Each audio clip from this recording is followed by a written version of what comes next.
अच्छा, म्हणजे तू मोठा झालाय बरं का. हा हा हा, म्हणून त्याला खाली घ्यायचं का? अरे लाज वाटू दे जरा. हे संस्कार आहेत का आपल्या वडिलांचं? नाही म्हणजे एखाद्याने प्रगती केली, चांगलं झालं, म्हणजे तुम्हाला काय वाईट वाटायचं कारण आहे? ही ही ईर्ष्या आहे ना, सगळ्यात वाईट. अरे तुम्ही एखाद्याशी स्पर्धा करा, ईर्ष्या करा, पण कशी करायची?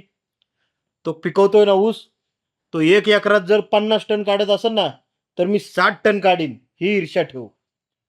त्याची 1000 पिशव्याची वखार असेल ना, मी 2000 पिशव्याची करल, ही ईर्ष्या ठेव. पण त्याचं वाईट होऊ दे आणि तो आपल्यापेक्षा खाली जाऊ दे, अशी भावना मनात ठेवू नको कधी. अरे शेतकऱ्याचा पोरगा आहे तू. शेतकऱ्यांनी शेतकऱ्याला अडवायचे असते का?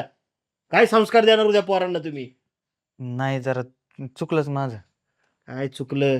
नाही ते उद्योग करत जाऊ नको तू. बारीक आहे तर बुद्धी पण बारीक केली का तू? नाही. अडवणूक करायची कधी नाही शेतकऱ्यांनी. उद्या आपल्याला कुणी अडवल्यावर काय करणार तू? बरं कुणी नाही अडवलं तरी चांगली भावना ठेवा मनात जरा. स्पर्धा करा, ईर्ष्या करा, पण ती योग्य ठिकाणी आणि योग्य गोष्टीची करा. काय? हा. परत हे सांगायला नाही लागलं पाहिजे मला. नाही मी त्याला बोलत नाही, त्याला म्हणतो सॉरी चुकून म्हणून बोलून टाकतो त्याला. चालते जा. आणि बिनधास्त त्याचा ऊस काढू दे त्याला. हा